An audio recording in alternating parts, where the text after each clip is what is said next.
question is how to use a indicator to control the trailing stop loss, or how to attach your trailing stop loss to follow an indicator. So, all right. I guess to start, let me put a indicator on here that our stop loss can trail.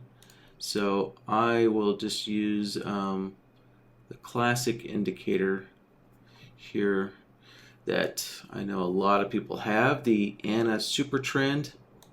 So we'll just use that good old classic indicator. All right. And now let's go into our strategies and we'll get BlackBird started. All right, so I already have BlackBird on the chart already. So just need to enable it. All right, and next, to get working in BlackBird, we'll hit the order settings button here. So the easiest way to use a indicator in your trailing stop loss is to use one of the presets here. So let's just create an order set here, and I'll just make a simple market entry as the entry, and I'll just make a simple 10 tick. Actually, this is all about trailing stop loss, so I'll just go without a profit target. And so to do a trailing stop loss, the easiest way I would suggest is go into the trailing section and use the parabolic SAR, right? So the parabolic SAR is an indicator, right? Is a standard ninja trader indicator. And so basically selecting the parabolic SAR kind of creates the framework for you automatically, and then we can just replace the parabolic SAR with whatever indicator we want instead to control this trailing stop loss. So let's select that. All right, so it's in there. And so next, we just have to replace two locations where the parabolic SAR is. So the first one's in the initial placement. So you can see the parabolic SARs selected under here. So you'll note that you'll notice that the select mode is set to indicator value. Right, so typically you'll see the mode set to price, but since we want to use an indicator, it makes sense that we have it set to indicator value. All right, so now all we need to do is just replace the parabolic SAR. So we can just hit the config button, and then let's go find our ANA Super Trend that we want to use there. All right, hit the add new button, move it down here, and then next step is change your parameters if you're using any custom parameters, and then make sure you select the correct plot, the correct plot line that you want your stop loss to follow. So luckily with the ANA Super Trend, these are both the same.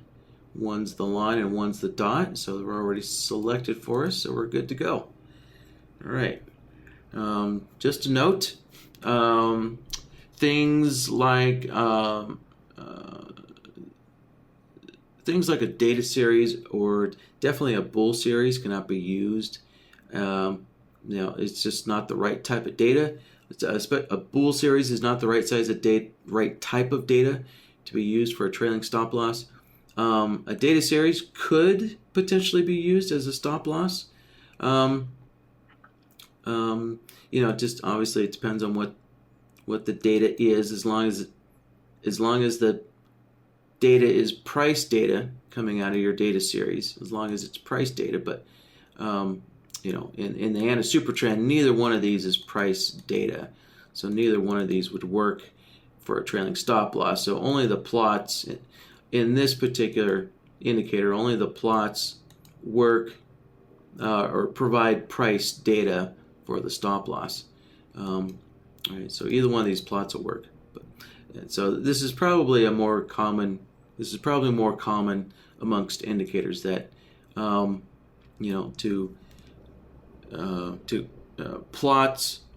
Plots will be the type that provides price data for the stop loss, whereas a data series typically will not provide price data.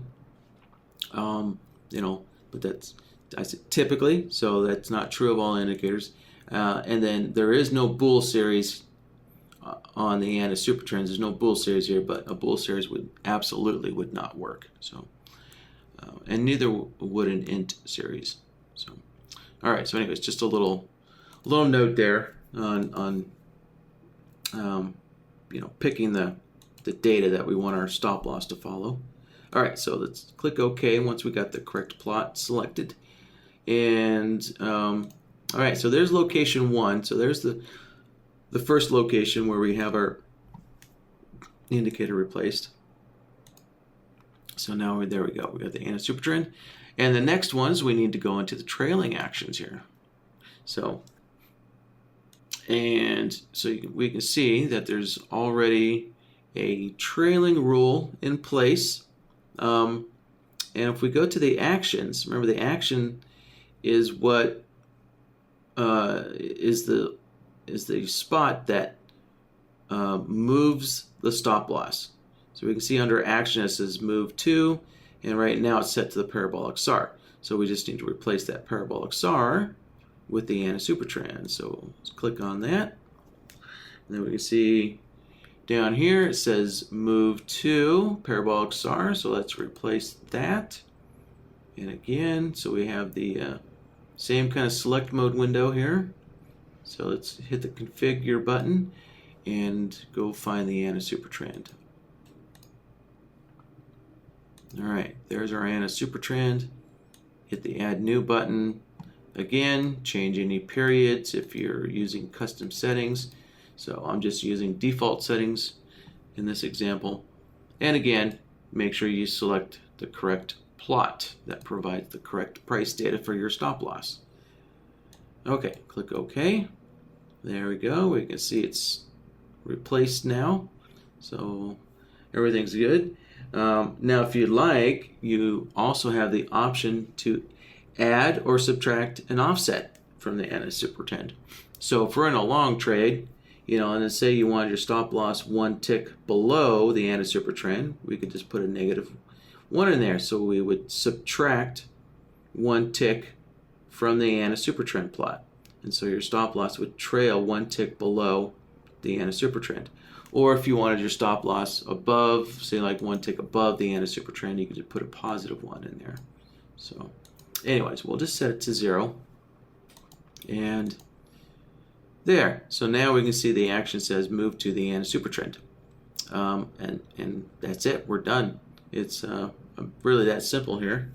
You might, you know, since we're following an indicator, just a little side note here on the repeat. And the repeat is going to be set to 1 bar, right? Because indicators update, you know, on bar close, right?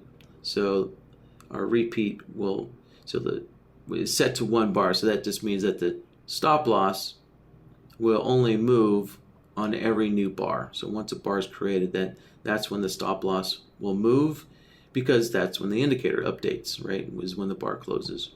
So just a little side note there. All right. So okay. So that's it. We have it replaced now, and so we can see that the ANA supertrend is, you know, it's below, right? It's below price. So it's below price. So we can only take, you know, in order for your stop loss to execute correctly, you can only take a long trade, since that's, you know, the ANA supertrend is trailing for a long position there. So, all right, we could just hit the go long button, and there we can see our stop loss is just going to be following that ANA supertrend there. So I'll just move the market up. And we'll see if we can get that stop loss to start trailing up. And there we go. Moved up a little bit. All right. Well, the super trend's kind of moving a little slow here. But we can see where the white arrow is, and we can see that the stop loss is moving a little bit. So it's right now at 19 cents. And the super trend is just moving really, really slow right now. So hopefully getting that market to take off, it'll move a little quicker. There we go. There was a nice big move. So, okay, so now to address the other question that basically the issue comes around when the super trend basically might disagree with your trade signals, right?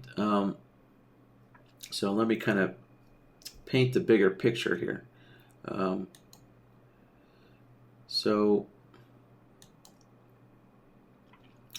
in Bloodhound, right, so you could be providing, say for example, Bloodhound signals in here. And, right, so you've got some kind of system providing trade signals. Well, if you're, let's say for example, your Bloodhound signal generated a short signal right here. Well, that's definitely not going to work with your Anna super trend, right? Because your Anna super trend is in a long state. So so you can't put your stop loss down here below the market when you're taking a short trade. So you're just going to get an error message stating that your stop loss is in the wrong spot. So if I try to hit go short, right, we're going to get an error message, popping up here. And since I use the chart trader here, you can see you're actually going to get an error message from your broker telling you you're trying to place an illegal stop there. Right. So that's kind of discretionary trading, where Bloodhound's, Bloodhound doesn't do any pre-checks when you're using the discretionary trading areas here. So like if you're using the dynamic planner or the chart trader, BlackBird doesn't do any pre-checks to make sure that your stop losses or profit targets are valid. But when you're using BlackBird as an auto trader, so BlackBird becomes an auto trader once you start plugging in your Bloodhound signals or some other kind of indicator signals. Then Bloodhound becomes an auto trader. But if you're using an auto trader, then Bloodhound does do some internal checks to make sure that your profit and your stop loss are valid. So, right. So in an auto trader mode, you will get messages popping up telling you that your, that in this particular case here, right, Bloodhound would pop up a little message telling you that, the stop loss is in the wrong position, and it would skip the trade there. So, all right. So with that kind of overview there of like typical situations that might occur when you're using an indicator for your stop loss, let me pause here and go to the question board and follow up on the comments here. So Bob is commenting about the good old days at TradeStation. See, there was a triple parabolic, triple parabolic order set that I guess someone had programmed a strategy and TradeStation to use. And so Bob's thinking it looks like BlackBird can bring that back. Yeah, I would think so. Let's see. Yes, just to kind of follow up on that. So here, let me get my market trend out of the way there. So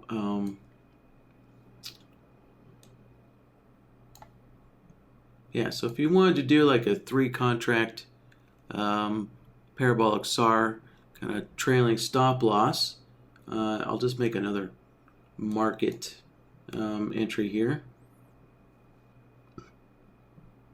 and go to our stop losses and hit the trailing parabolic stop loss there. So there would be 1. And of course, keep in mind here, let's go back to the options tab here and to the initial placement, and keep in mind that you can change the parameters of your parabolic SAR. So if you wanted to, in theory, so let's say here, let me rename this. I'll call this like P1 for parabolic SAR, parabolic SAR contract 1. And I'll make a copy of P1. And we'll call this P2 there. And I'll make a third one. Call that P3. All right. So for now, just kind of ignore order set A here. I'm just leaving on here in case another question comes up about the ANA super trend. So that's why I'm not deleting it yet. And then, okay, so back to the 3 contract parabolic SAR. So let's say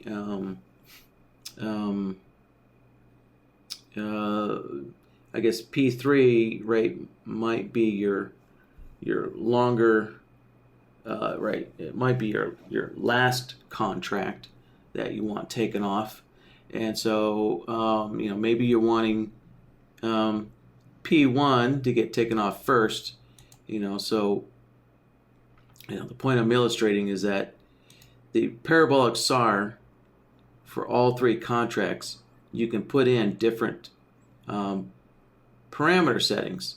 So that way the parabolic SAR for P1 could tighten up a lot quicker than the parabolic SAR for P3.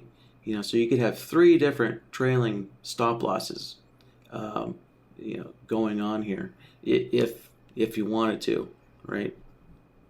So simply put, we could go in here and we could change the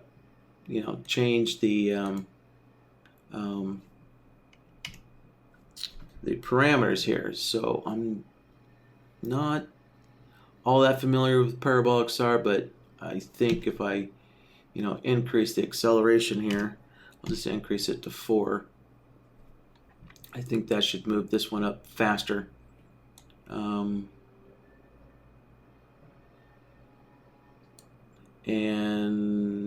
yeah. So there, I changed the acceleration on P1, and let me go into the trailing actions. Remember, there's 2 spots here that we will change our indicator settings. 2 locations to change our indicator settings. And so we'll go in there, change the acceleration to 0.4 as well. All right, so P1 has a faster acceleration setting for the parabolic SAR, and then P2, I could do the same thing. So I'll go into initial placement and change the acceleration there to 3,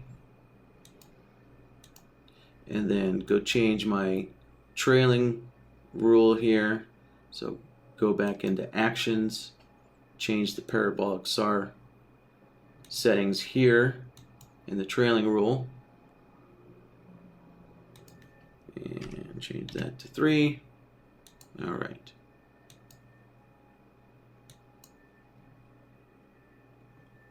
And then P3 is just going to be it's just going to have the typical parabolic SAR parameter settings.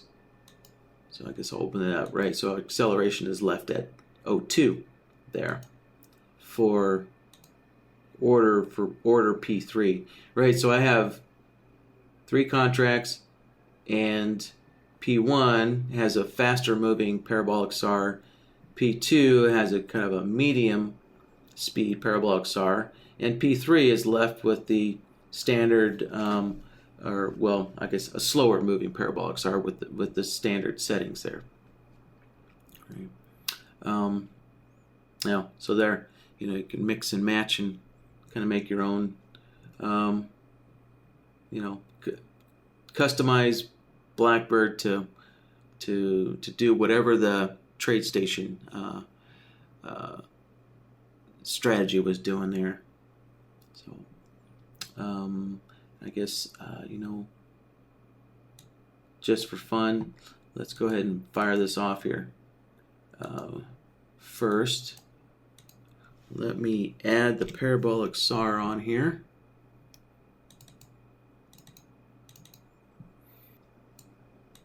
So I'll change the color so we can see the difference.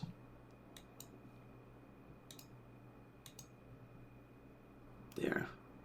And let me change the indicator settings as well. Okay. So I have 3 parabolic SARs now with the different acceleration settings. Let's take a look. Yeah, there we go. So we can see the 3 different colored dots there. So we can see that, right, we had different moving stop losses.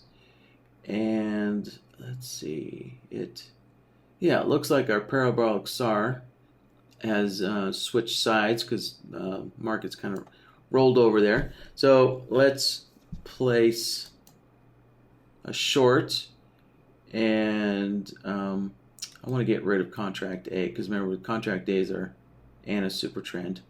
Well, actually no, I guess I'll leave it on there.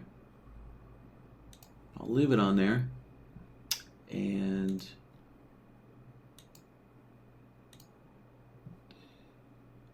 since I touched my stop loss here, I need to turn the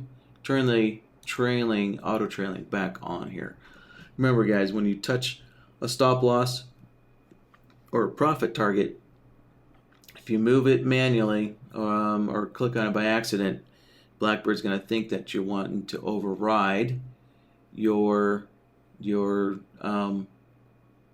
trailing stop loss rules here, and in which case the auto trailing will turn off.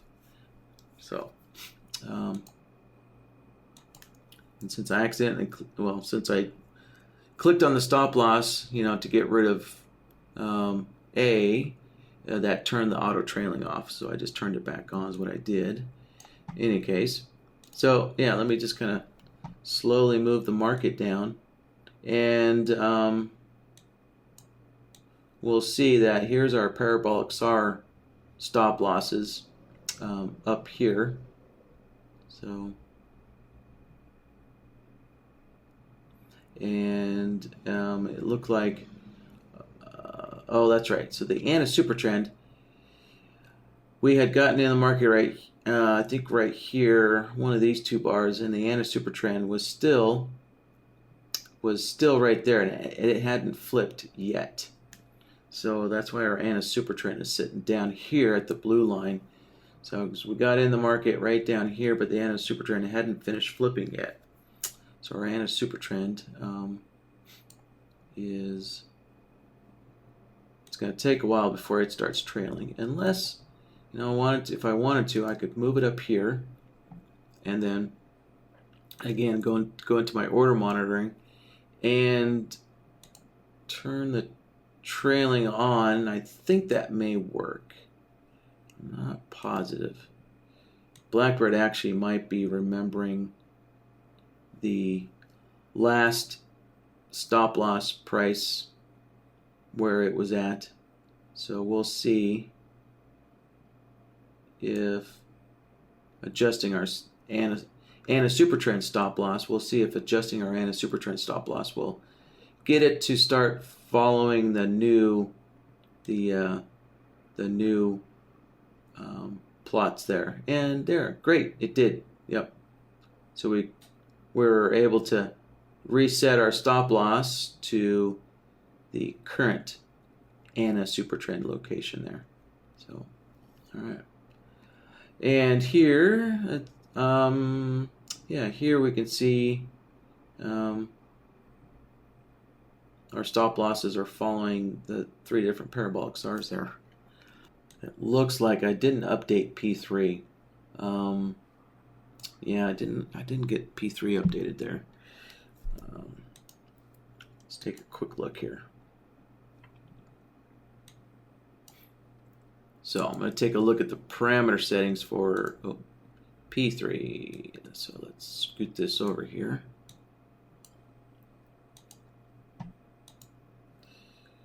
So, all right, so P3 is 02.202.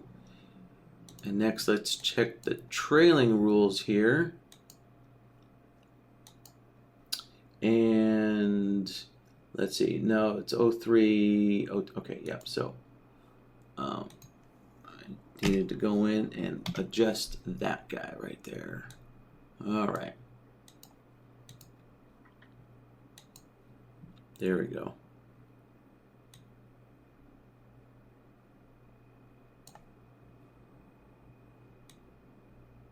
All right, so those changes that I made are not going to change on the fly. Just note that once BlackBird is in a trade, you can't change your order settings on the fly. So the changes that I made to our stop loss P3 stop loss, those changes will take effect on the next trade. Right, so since this order is already in effect, its settings cannot be updated in real time.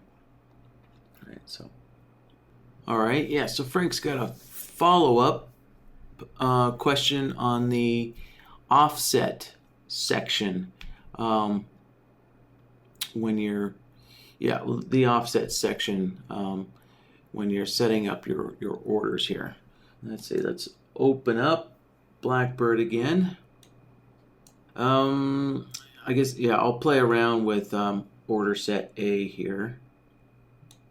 And so the question is regarding this offset section down here. So you'll notice that this offset appears pretty much everywhere.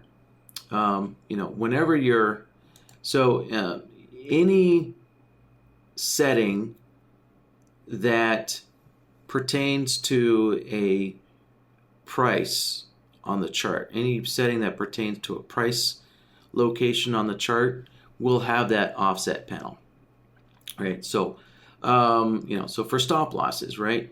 Your initial placement, well, that's, what you're doing is you're setting a price. What price do you want your stop loss to be placed at when it first gets initially placed on the chart, right? So initial placement is always a price location on the chart. In your trailing actions, the action part is typically a price location. Where do you want to move your stop loss to? You can see under action it says move to. So the move to component that is always going to be a price location on your chart. So the move 2, the next window is going to have an offset section here. Same thing goes with profit targets. If we're using a profit target, profit targets have to have a price location. So you have to, instruct BlackBird at what price do you want to place your profit target. So for a profit target, in this case, we take the entry price, the entry price of the order, and we add 10 ticks here. So now, all right, so the question is about the indicator section down here. Now, remember, this is an offset section. So if you want to use an indicator such as the anti-super trend to, actually, the anti-super trend actually directly sets the price location. So the anti-super trend is not an offset. It's a literal price of where your stop loss is to go. So it's not an offset. So in the offset section, the indicators to be used down here are the indicators, the type of indicators to be used in the offset section are to have offset values, right? So the value coming out of the indicator should be an offset value. So, such as, 10 ticks or something like that, right? So there's very few indicators out there that actually work as an offset indicator. The typical one is the ATM.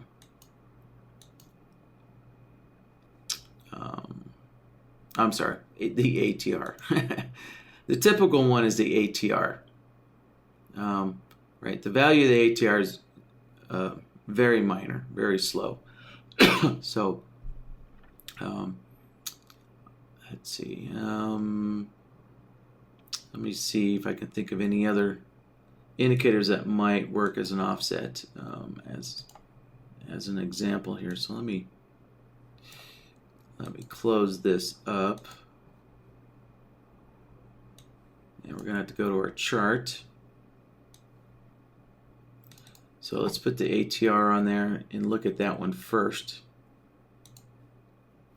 So if you look at the value of the ATR, right, we can see that it's at basically 0.05 or 5 cents, right? So the ATR outputs a value that's relative to the instrument's point, to the instrument's point value.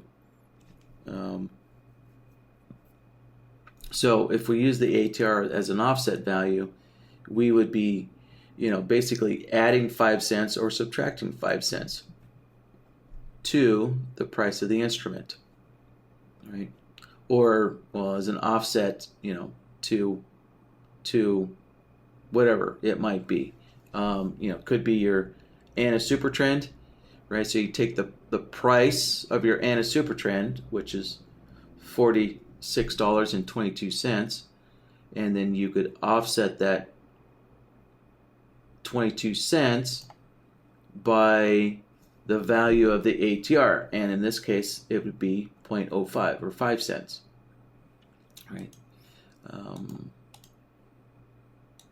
So let's see if there's any other indicators here that might work for that.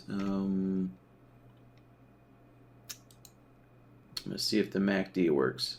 And yeah, that's right. So the MACD does actually work. You'll notice the MACD here, right? So MACD is floating around from 5 cents to 10 cents.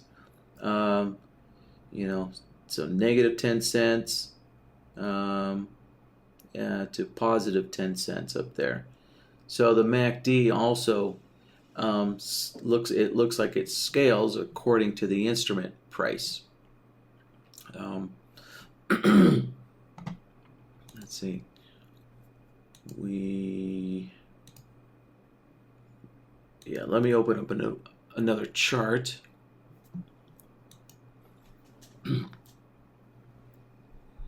And just to kind of confirm here, let's see, let me pull up an ES chart, and it looks like, yeah, I need to switch my instruments over, but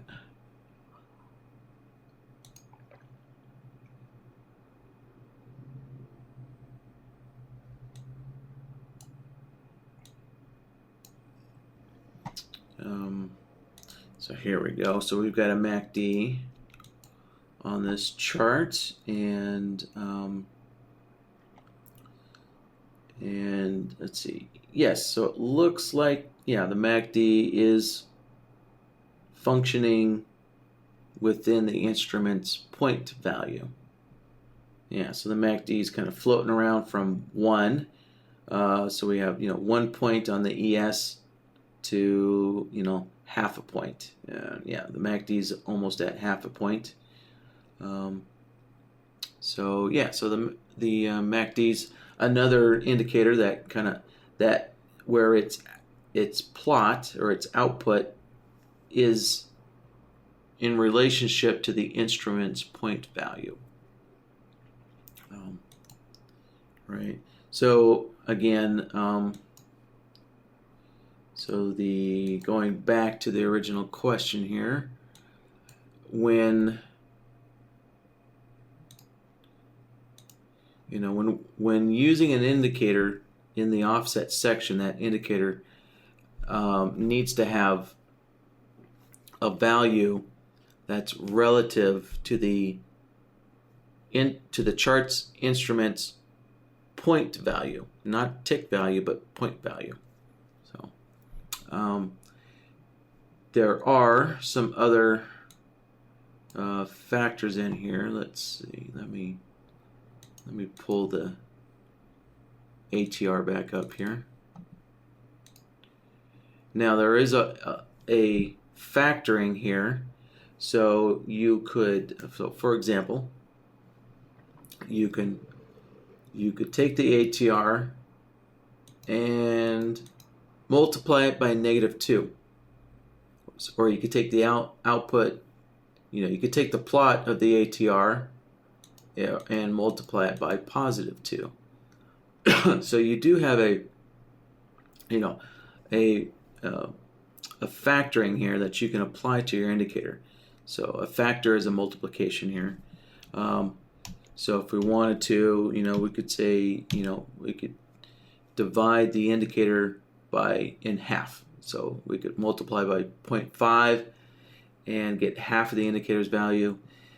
So if you want to use an indicator that isn't directly related to the point value of the instrument, then maybe you could get it within range by using some kind of a multiplication factor to get your offset indicator, into the right kind of point value. So you can use, yes. So the question is, so you can use an indicator to control the offset value, and yes, correct. So, right. So I can leave the long ticks at 0, and I could actually use the ATR, as the offset value. I could use the value of the ATR as the offset value, right? And if I wanted to, I could use, a 2 ATR as my offset value, or I could use a 3 ATR as my offset value. Exactly. And then the second part of the question is, yes, so using the plus or minus controls whether the offset is a additive or a subtractive factor, right? So, if we're using, say, a +2 for the factor, right? So you take the ATR, multiply it by +2, and then you take that value. So the indicator, so the offset is always added to your indicator. It's always added to your indicator, right? So let's just use the ticks here. So if I put, -5 Well, if you take the anti-supertrend and add -5, what does that always do? Well, that's the same thing as subtracting 5, right? So when you're adding a negative value to something, that effectively is a subtraction, right? Yeah, so if you take an ATR and multiply it by -3, right, we end up with a negative value, and you add that negative value to your indicator, which converts into a subtraction. So it's the same thing as saying taking the anti-supertrend and you subtract your 3 ATR. Okay, so the question is, so the sign of the factor, in other words, being a negative sign or positive sign. So the sign wouldn't be necessary if you knew the offset direction. So the factor can be used to control it. So the offset direction is controlled by the sign. So that's how you know what the offset direction is. So so you know that if you're using a negative value, well, the offset direction is going to be down, right? Because you're subtracting from price. So you're subtracting, so you're getting closer to 0. So a negative offset is always going to be a lower value because you're subtracting, right? And a positive value is always adding, so it's going to put your offset on top of. So in this case, with our anti-supertrend, right, a positive value is going to put, let's see, the anti-supertrend is right here. So a positive 10 tick is always going to put you above the anti-supertrend, and a negative value, which would be subtracting 5 ticks, would always put you below the anti-supertrend there. All right, I hope that kind of clears up the math there.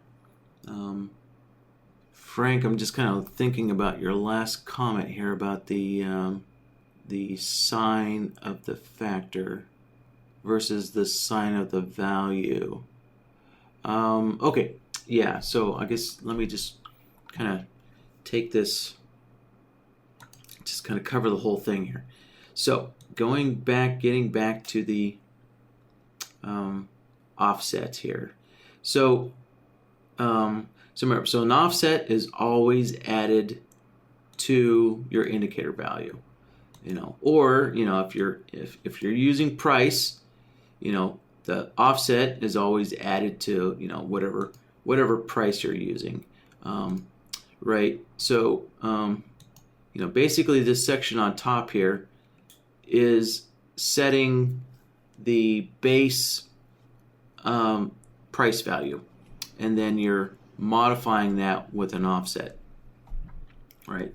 So this section up top here is defining, your initial price that you're working with, the initial price at which your stop loss is going to go to, that you're working with, and then you can tweak it by adding an offset. So if you're using an indicator as your offset, as we can see on the chart down here, let's say for some reason we're using a MACD, right? The MACD has a negative value, right? The MACD can go below 0 line into a negative value. So if your indicator is giving a negative value, well, then you're in, right, with your indicator having a negative value, well, then that effectively would be subtracting your offset from your indicator.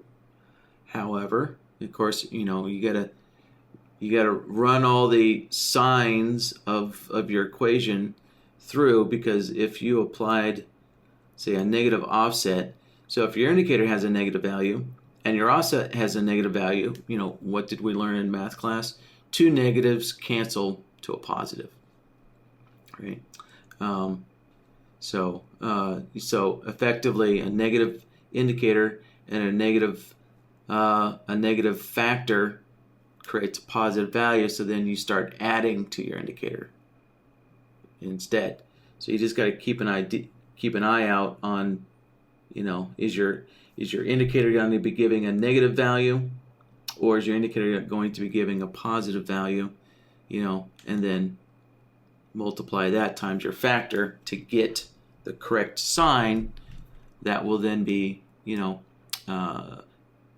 that which, so once you take your indicator sign, multiply it by your factor sign, does that come up with a net positive sign or a net negative sign to determine if you're going to add or subtract, from your indicator.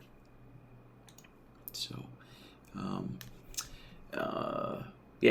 so depending on, what indicators you're using, whatnot, the math can get a little complex, but luckily not too complex, right? We're only dealing with basically one variable. So the indicator is always the variable, right? You know that your factor is always going to be fixed. It's never going to fluctuate. So, all right. So the only real variable is your indicator. Does your indicator go into does it stay always in a positive, or can your indicator sometimes go into a negative? So, luckily with the ATR is always a positive value. So, when I brought up the MACD, that was just to find an indicator that outputs, according to the instrument's price, right? So 3 cents, so the MACD is putting out 3 cents on oil. Oil operates in dollar increments, so the MACD is outputting in point values or 0.3, kind of similar to the ATR. So that's why I brought the MACD up, but I can't think of any practical use for the MACD, as a indicator offset. The MACD doesn't make much sense to me, using it as one of your indicator offsets. But it's just an example to kind of illustrate the possibilities of the math, the math that can be involved with the offset here. All right. Yeah, so let me kind of run through this here. So, so in our webinar, we had 2 demos. We had demo 1 and demo 2, and demo 2 was the one that kind of illustrated or demonstrated some complex trailing actions for both the profit target and the stop loss. So we can see the stop loss here has 3 different trailing rules, and even our profit target inside the trailing actions, our profit target has some trailing rules in here as well. And so kind of what this demonstrated was that you could move your profit target around based on various indicator conditions here. So let's see. So we had so going back to the options tab here. So our initial profit target is 30 ticks. Right, so we're going to start with a 30 tick profit target, and then in the trailing rules, in our example, we were comparing the closing price of the bar to an HMA to determine whether price might be consolidating or price might be reversing on your trade there. And so if price, so in a long trade, if price went underneath our HMA, then what that would do is that would tighten up the profit target. So I had, so we can see here under actions, let's stretch this out here.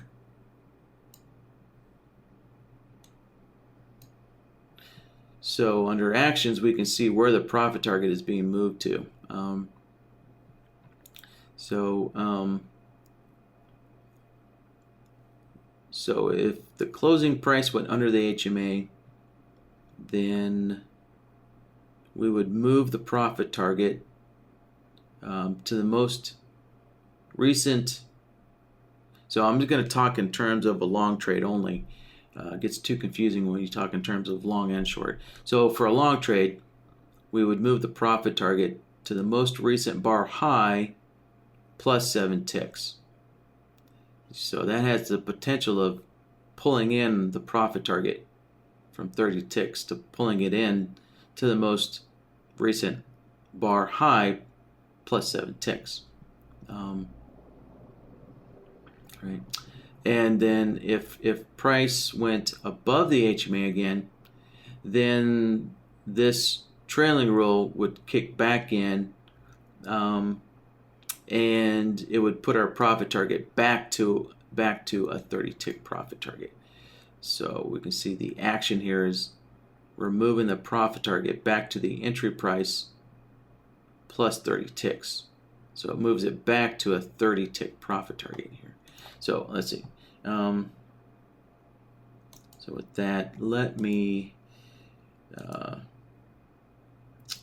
see. Okay. So I'm going to load the chart template up. That will put all the correct indicators on. All right. Doesn't look like I have the chart template. So I'll just have to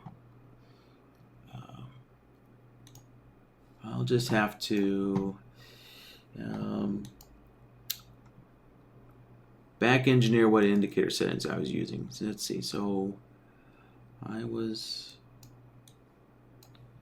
know I had an HMA. So I had an HMA 21 on the chart.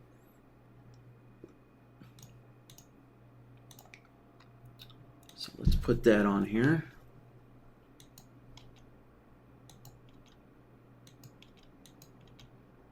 Okay, so there's an HMA. I also had the SI swings, highs, lows on here as well. I'll have to go find what parameter settings I was using.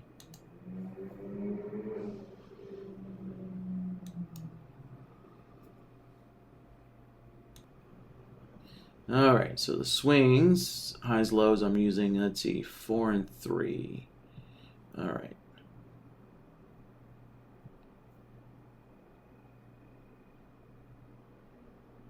And let's see, parabolic SAR. I also use the parabolic SAR, and that's just standard settings there, all 2s. Okay.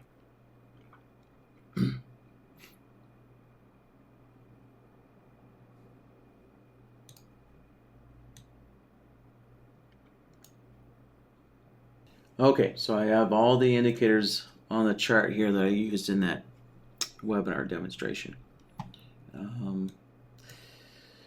So again, just to recap here, the question was to kind of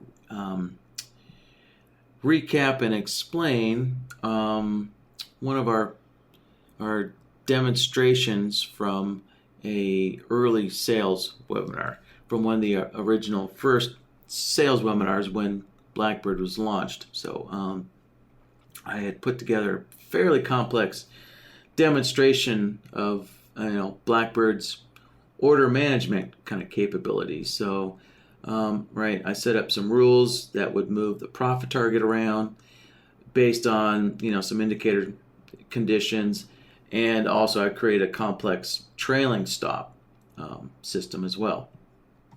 So let's break this down here. Let's cover the trailing stop loss. I think that'll be easier to start with. Actually, no, let's start with the entry. Even the entry, here. Even the entry had a adjusting entry order as well. So our entry order was going to be a limit. It's a limit order, and we're placing it on an SMA 5. So actually, let me add that indicator to the chart here. All right, I'm going to adjust some colors.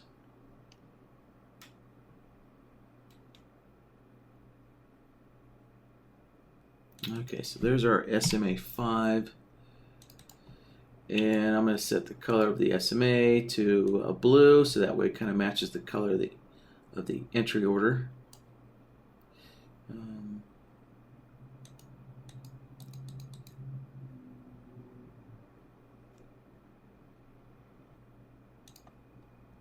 Okay. All right, so the dashed blue is our 5 SMA. And let's see.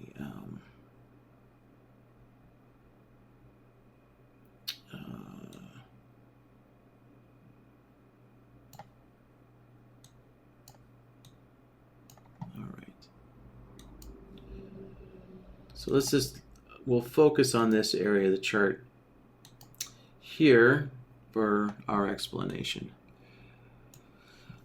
All right, so back to the entry order setting. So our entry order was a limit order, and it was going to be placed on the SMA 5, right? So our entry order, so like in this situation here, with price going up, we could see that our limit order was going to be set at the SMA 5, which is the dashed blue line. So basically, our limit order would keep moving up with the SMA 5 until price had a nice little pullback and picked up our limit order, picked us up to go long there, right? So we can see the initial placement was set to the SMA 5. And then in the trailing actions, to keep our entry order, moving up with price or with the SMA 5, right, we have a trailing rule in here. Right, pretty simple trailing rule. We can see there's no initial delay, there's no trigger. The only thing there is just an action, which is, the action says to keep moving our entry order to the SMA. Keep moving our entry order to the SMA 5. Keep moving it, right? And so we have a repeat set to indefinitely, so that SMA or the entry order is going to keep moving with the SMA indefinitely until the order gets filled, right? So yeah, so there was kind of the demonstration number 1 there. And so, like, for example, if we're trying to go short here, if we're trying to go short here, the entry order would just keep following that SMA 5, just keep trailing down, down and down and down and down and down. And in this example, it just never got picked up until price started reversing, and then that entry order would have gotten picked up eventually, once price touched that SMA 5 where the entry order is sitting. So, yeah. All right, I'm going to find a spot on the chart here that works. That kind of works well for the stop loss. Okay. Yeah, I think this spot will work well for the stop loss explanation. And let's see. Yeah, so let's say this is the bar in which the order would get picked up.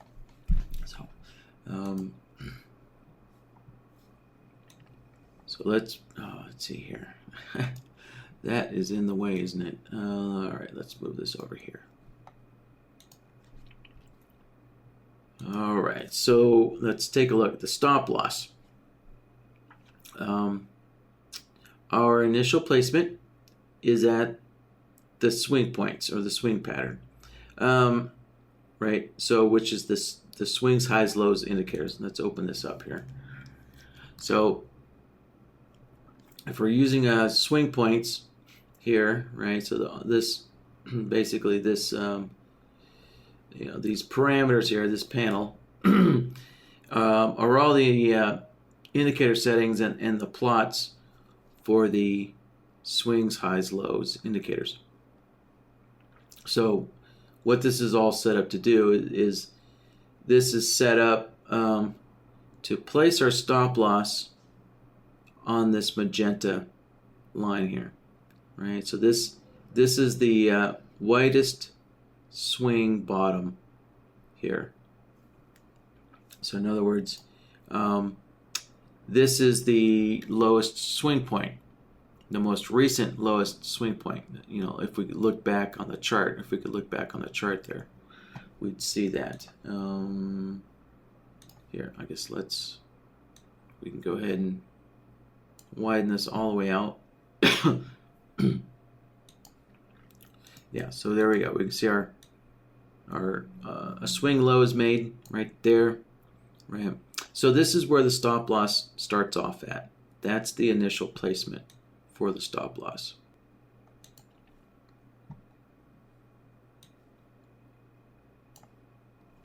Okay, so again, our initial placement is the swing low right there of the magenta line. And again, this indicator is the SI swings, highs, lows indicator that tracks swing points. That's our initial placement. So then we have a bunch of trailing rules here.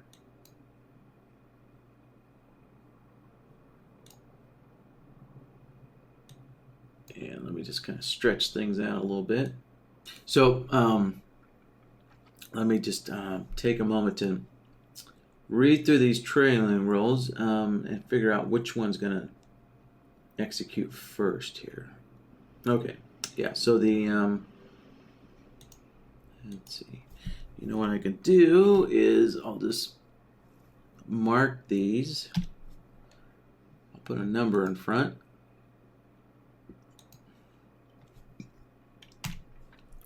So that way they'll get sorted better. All right, so number one. Right, so number one here, we can see the name says is that it's going to follow the swings. Right, so we already know that our stop loss is placed at this swing point here. Right, yeah, and so we're going to keep following these swing lows. So we can see here a swing low is made.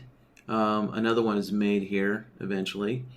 And so, yeah, so the stop loss is going to move up to this most recent swing low as soon as the indicator moves up. But we can see the indicator hasn't stepped up yet. Yeah, there we go. So we can see it takes a few bars for this swing low to get identified. But eventually our stop loss would move up to this most recent swing low here once the indicator steps up. So yeah, so that's that's our trailing rule. Number one is follow the swings. Now, trailing rule number two, we can see that it's going to follow a parabolic SAR, but it doesn't start following the parabolic SAR until we get 15 ticks, in the direction of the trade, or in other words, kind of like 15 ticks in profit. So once our initial delay of 15 ticks in profit, once that's been met or achieved, then we're going to start following the parabolic SAR. So we can see now the action is going to move our stop loss to the parabolic SAR. after that happens. So probably what's happening here is, let's see, if we got in somewhere around here, yeah, we probably actually got filled on the next bar over. And so we would have got filled approximately, I guess, somewhere around 8 cents, it looks like. So 46.08. So it looks like around 8 cents we would have got filled. And so we're waiting for 15 ticks in profit. All right, so we probably would have gotten filled, you know, right there at that bar. And then we're waiting for 15 ticks in profit. So that's about at about 23 cents is approximately our 15 ticks in profit. So about at that bar, probably somewhere in that bar, the stop loss is going to move from our swing low, and it's going to step up to the parabolic SAR.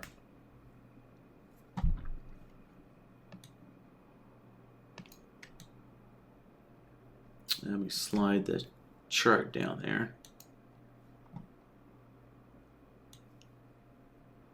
All right, so let's get back into our trailing rolls here, and oh shoot, looks like I hit cancel by accident. Let me put the numbers in here and reorder these. There. Okay, so there's that's our main two trailing rules for the stop loss.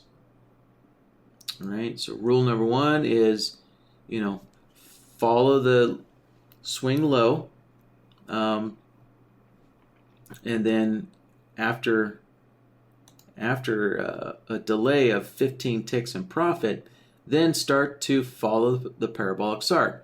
So we can see right here is about when our stop loss starts following the parabolic SAR. Now this last one, was was kind of an exception to everything. So this is where we're comparing price to the HMA. So we can see the trigger. So we have a triggering event here. So this triggering event is price versus an indicator. So what we're doing is we're comparing the closing price of the bar to an HMA, right? And so that HMA, again, that HMA is our green solid line there. And so this triggering event, if we look on the long side, if A is price, if price goes below B, which is the HMA. So if price goes below the HMA, that's our trigger. And so we can see actually over here, price is kind of constantly going above and below the HMA here. So when this trigger, when it fires off, then the action kind of kicks in here. The action will kick in. And so what's the action say? So what we're doing is we're looking at the closing price of the bar. We're looking at the last 5 bars. So, and then we're taking the max value. So we're finding the highest closing price. Yeah, so we're taking the highest closing price of the last 5 bars. And then we also have an offset. All right, so let's say, we get into the trade, and then price closes below that HMA. So that kicks this rule in here. So what are we doing? So BlackBird's going to be looking at the closing price of the last 5 bars, and it's going to find the highest closing price, and then subtract 8 ticks. Yes, yep. So let's see here. So it looks like the highest. So it looks like this bar right here would have had the highest closing price. So we're going to take that price and then subtract 8 ticks, which looks like it's just right below price here. So fairly quickly, as soon as we get into the trade, our stop loss is sitting down here, but then price closes below that HMA, the green HMA, and it kicks in this stop loss HMA tightening rule here. So that's going to take our stop loss from our swing low, the magenta line, and move it up to somewhere in this location, right? Which would be the highest closing price of the last 5 bars, which I think is this bar here, and then we subtract 8 ticks. So that puts us right down in here somewhere. So it created a really tight stop loss there, in case price decided to roll over.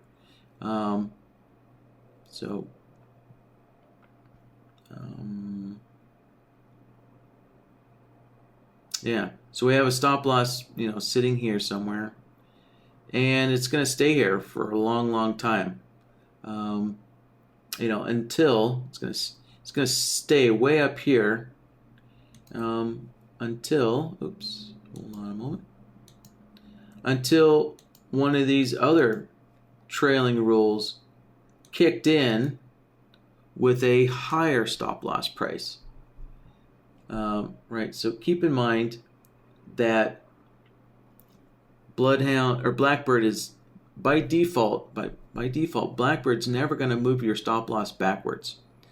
Right, BlackBird's always going to keep your stop loss moving in the direction of the trade. Right, so if we're in a long trade, BlackBird's only going to keep moving your stop loss up and up and up. It's never going to move it backwards.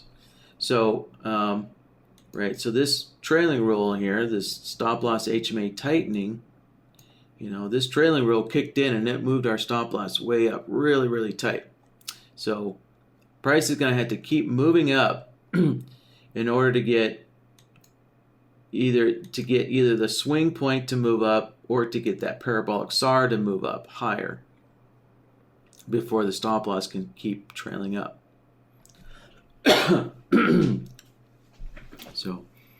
So it kind of looks like right here, it looks like the tail of this candle probably would have picked off that stop loss, and then price would have taken off. Such is the actions of the market, right? One last little attempt, pick off your stop loss, and then the market takes off. But in any case, it's good to have stop losses to protect you. Yeah. So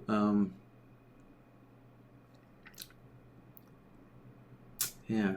So let's kind of take a look at let's say this candle here with the long wick would have picked off the stop loss. So then let's say if we enter long again, how would things work out with the stop loss? So Let's move on and say, I guess the next trade probably would have got filled right there. And so our stop loss would be sitting way down here at at the indicator's swing low there. That's been detected. Let's move the chart there. All right, so there's our fill price is approximately there at, let's see, 29 cents. And so let's add 15 ticks. So it looks like approximately there. Yeah, so approximately there is when our stop loss would kick in and start following the parabolic SAR. However, you'll notice here, what happened. Price broke below the HMA right in there, right? So that would have kicked in. Again, that would have kicked in our, HMA tightening rule there. Yep, there. So that would, that would have kicked in our HMA tightening rule there. So again, let's figure out where would our stop loss have been placed. So again, our stop loss, we're analyzing the closing price of the last 5 bars and then subtracting 8 ticks.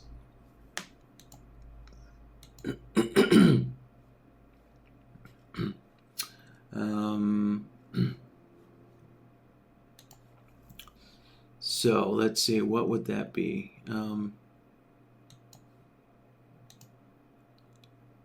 So right there on that bar, that's when we're below the HMA. Well, actually, possibly on the entry bar. Could have been when we're below the HMA. So let's see. So let's take the highest closing price, which looks like it's that bar right there. So that green bar has the highest closing price of the last 5 bars here.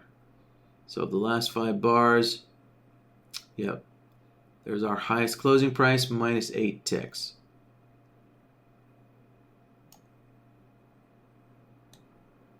So I'm thinking that's probably right around there. Let's see, 28. So our stop loss would be approximately 25 right there. All right, so pretty much right off the bat, this HMA tightening rule might be a little, ambitious, because we can see already a couple of times it's tightened up our stop loss fairly quickly. So our stop loss, boom, gets pulled up really tight, really quickly. Once this trade fires off, but this time it did not get filled. It did not get filled, and then price keeps marching on. And so let's see. Eventually, yeah. So once we get to this bar here with our 15 tick in profit, then we start following the parabolic SAR. But we can see our stop loss is already up here. The parabolic SAR is down here, so the stop loss actually still stays up there.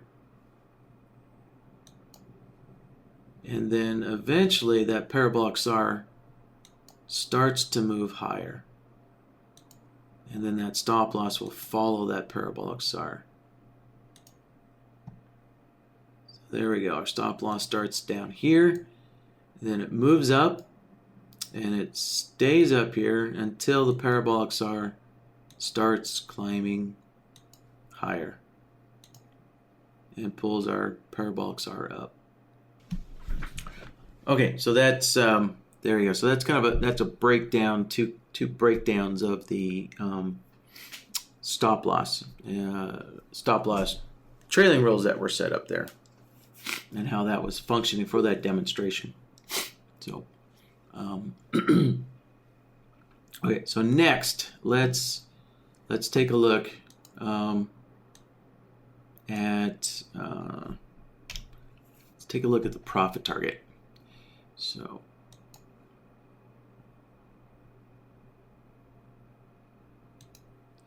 all right, I'll just kind of use this same place on the chart here.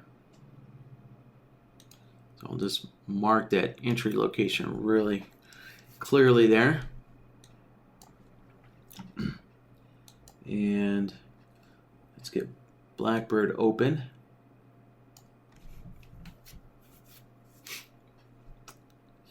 All right, so let's take a look at the profit target.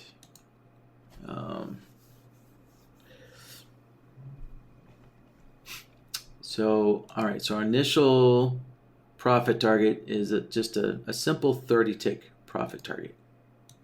All right, so let's put that on the chart here. There we go. So our profit target starts off up there, and we already know that our stop loss started off down there. Okay. So let's get back into BlackBird. All right, so there's our initial placement. Now let's take a look at the trailing actions for our profit target. So yeah,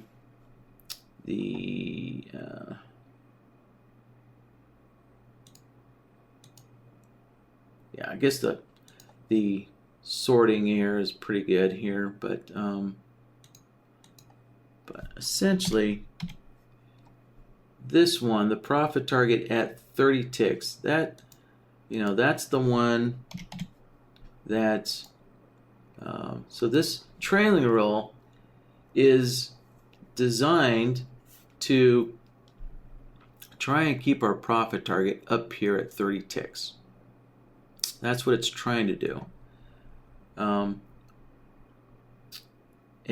the reason why we need a trailing roll to do that is because we have the second trailing roll here, which is analyzing that HMA. And so again, if price crosses below the HMA, right, we already learned that our stop loss tightens up a lot if price crosses below that HMA. Well, also our profit target will tighten on that HMA condition as well. So again, if we look at the trigger, we have the same triggering mechanism where we're comparing the closing price of the bar to the HMA.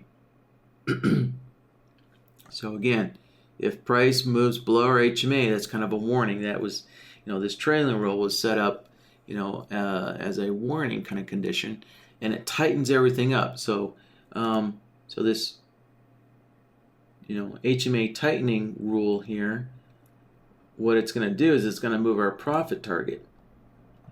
And if we take a look, so we're moving our profit target to. So what are we moving our profit target to? Okay, so we take the high. We're analyzing the high prices of the bars, the high wicks. And in this case, we're looking at the last 6 bars, and we're taking the maximum value. Yep, there. So, taking the maximum. In other words, we're taking the highest high of the last 6 bars. And then it's going to add 7 ticks. So we're taking the highest high, the last 6 bar, plus 7 ticks to set that stop loss, or to set that profit target. Sorry. So let's kind of figure out where that would be. So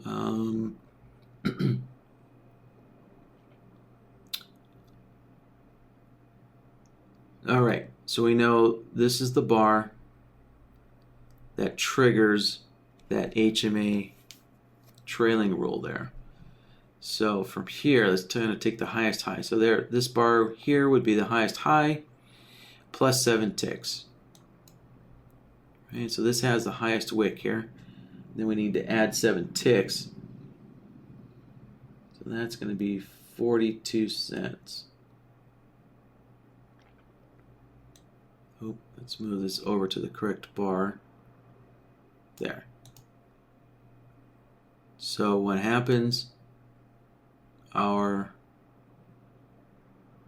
profit target gets pulled in a little tighter, right? So just as our stop loss got pulled up tight, our profit target got pulled up tight as well. So, and our profit target is going to sit here and stay here. So as long as the closing price of the bars is below our HMA, that profit target sits there.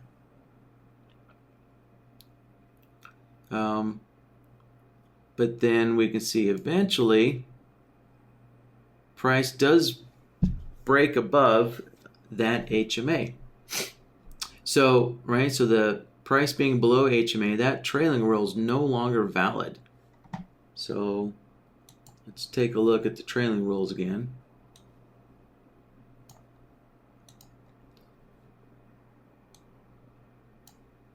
All right.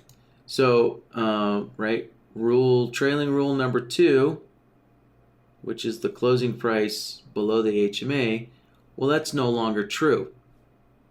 That's no longer true anymore because price just broke above the HMA. So then what happens? Well then trailing rule number 1 can kick in now. So now trailing rule number 1 is going to kick in. So trailing rule number 1 no longer executes because the trigger event is no longer true, right? This triggering event is no longer true, so therefore rule number 2 gets ignored because our trigger is not triggering anymore. It's not firing off. But rule number 1, it is always trying to fire off. There. So now rule number 1 is allowed to fire off. And so what happens is rule number 1, let's close that back up. Rule number 1 can put our profit target right back up to a 30 tick. So there we go. So now we just had our 30 tick profit target reinstated again. There we go. Let's get that up there, right? So, all right. So price marches higher.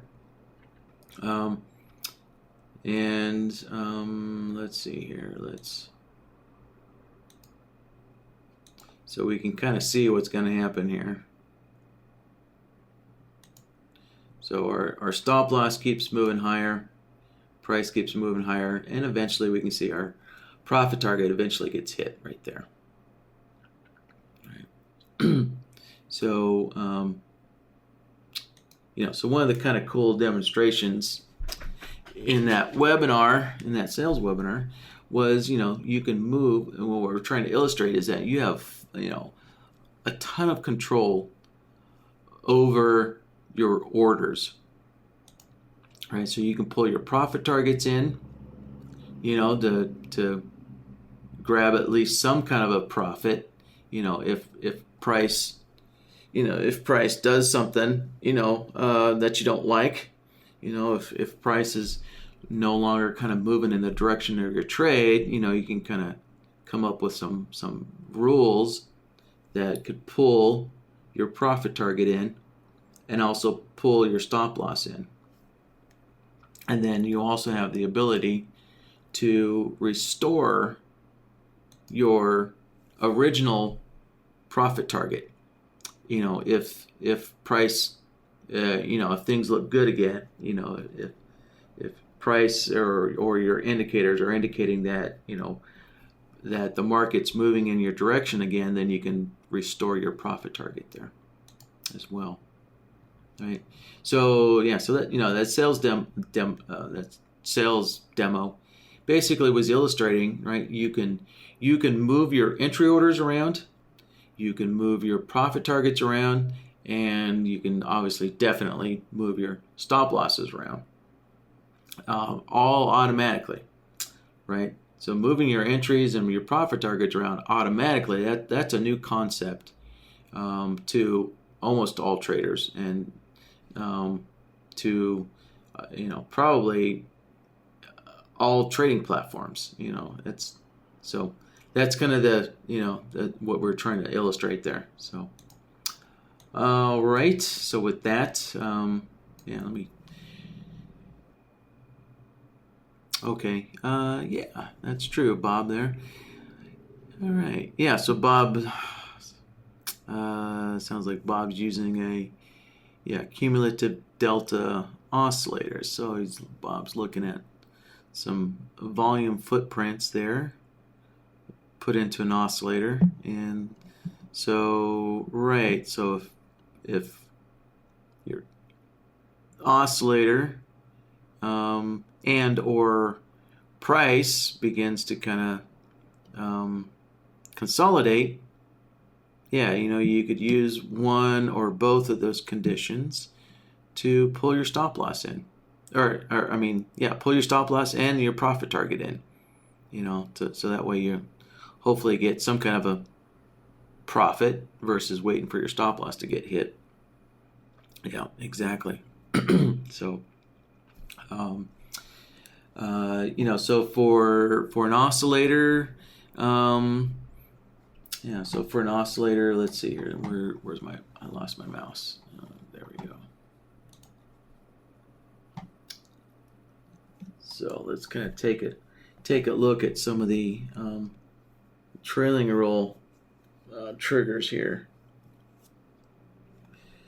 So let me kind of play around with a new order set here. So if we're looking at moving our profit target around, so let's add a trailing roll here.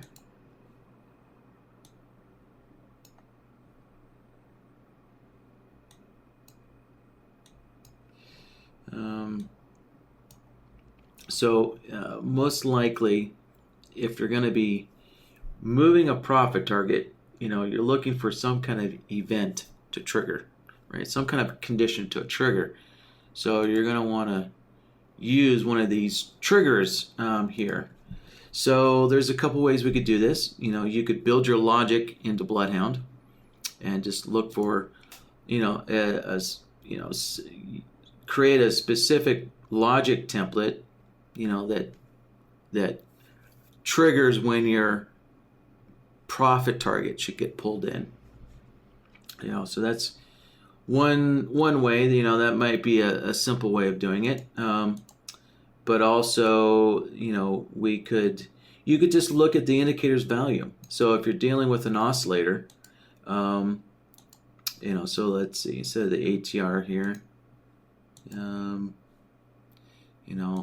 how about if I just, I'll grab a stochastics here.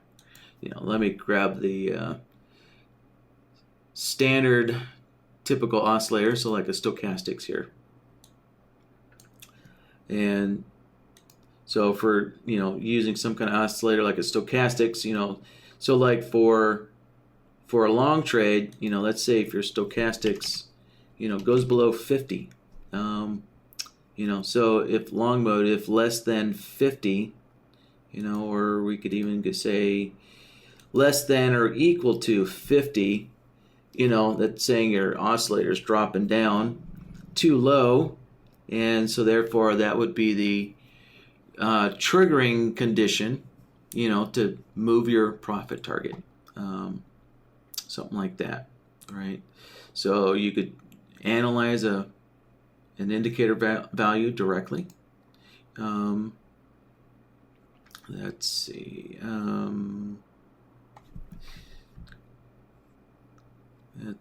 We have price versus indicator, which also actually is, it's still called price versus indicator, but you can actually compare an indicator to an indicator. Right, so we can see I could compare, an SMA to something else. Like I could compare two moving averages on my chart, and say, making sure that one moving average is above another moving average. If I wanted to, I could, on my chart I have that SMA and HMA.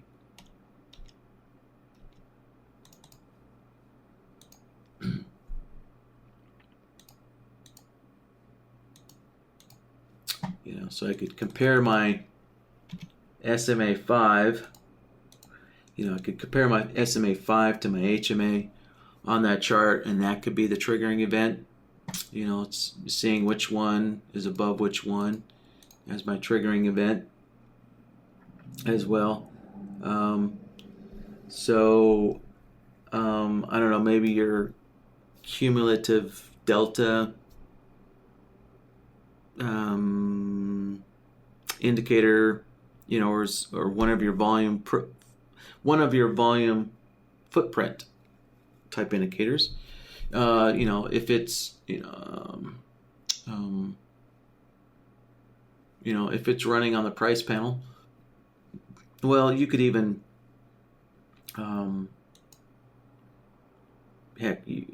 as long you can compare two indicators together, as long as they have the same scaling, right?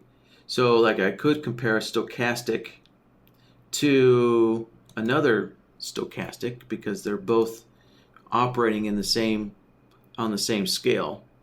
Like I can compare the regular stochastic to the fast stochastic because they're both using the same scaling unit. They're both both stochastics have values ranging from 0 to 100. So you could do that kind of comparison as well, right? And let's see what others here might. Yeah, that's really it. So when you're dealing with an indicator, you have three choices here. You could use Bloodhound to analyze your indicators to generate a signal to move your profit target. You can directly analyze an indicator value, or you could do a comparison. So think of price versus indicator. Think of that. Price versus indicator, think of that as basically the comparison solver. Essentially, it is a comparison solver. It just doesn't have the difference component within it. Right? So, yeah, if you really need to get complex with your logic, then that's what Bloodhound's for. So, yeah, so there you go. Three different ways of analyzing an indicator there. So, yeah. And so then, once you get your trigger event, then just decide, where do you move your profit target? And most likely, you're probably going to you could move your profit target based on your entry price, pull your profit target down from your entry price, or as I showed previously, you could analyze, the most recent bar highs or bar lows. You could look at bar prices and kind of figure out, what was the highest high, and set your profit target based on the most, recent highest high. Something like that. So, yeah. All right. So with that, let me see what else we got on the question board here. Looks like Bob's got some ideas to work with now. Good deal. All right. Let's see, this demo 2, this BlackBird demo 2, that file is somewhere here. I think it's in our support section. Yeah, that's in our ticketing system here. Yep, there we go. So I just had to type in demo 2, and there we go. BlackBird setting files from the webinar. Yeah, so there we go. So that's on our Zendesk support area there. So yeah, so if you need to grab those BlackBird files again, and yeah, and then that's right. I forgot about this. There's a written description of the of those files. A written description of the trailing actions there, the trailing rules. And there we go. There's the files that you can download there. Yeah.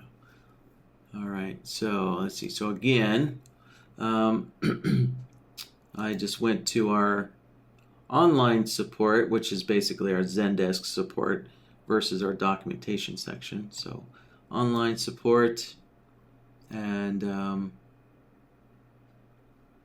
yeah, then I just typed in demo 2, and there you go, BlackBird setting files.